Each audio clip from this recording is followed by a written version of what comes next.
ny varotra fampiratiana amin'ny produit samihafa zany. Eo koa ny asa fitoriana amin'ny mahafiangonana azy a dia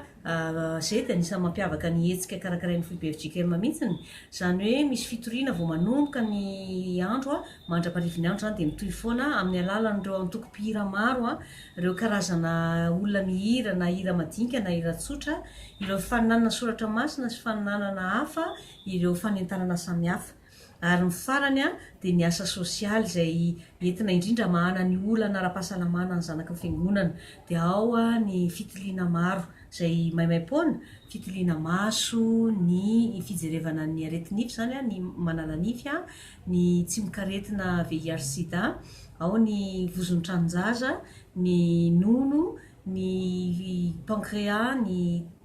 thyroïde sy ny foie, ireny zany a ho jerenao daholy a. De eo ihany koa misy tolotr'asa izay atolotry ny partenaire izay miaraka amin'ny FIBFJKM de ny Orange Madagasikara ho an'ireo izay mila izany, izay angaviana indrindra raha raotiko eto a, mba hitondra ny CV zany ireo tanora hiditra amin'izany sehatra fananana asa zany a, fa mandray an'zareo an-tanana ny ao amin'ny Orange raha misy mifanaraka aminy.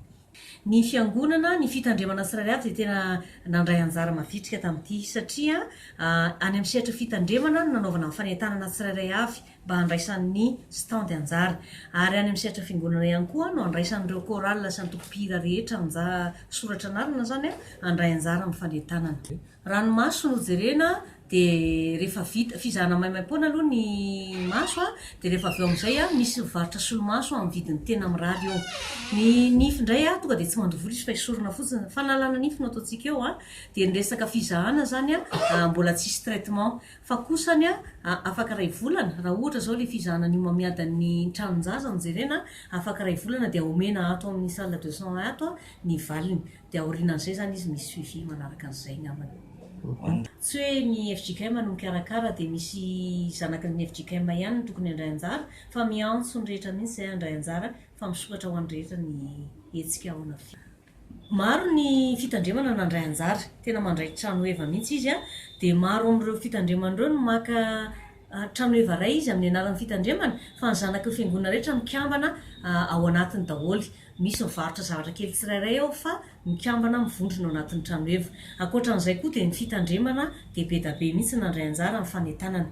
na amin'ny fitoriana, na amin'ny fampilalaovana, na amin'ny fanentanana ny tontolo andro mihitsy. De eo koa moa ny fanaovana hira gasy.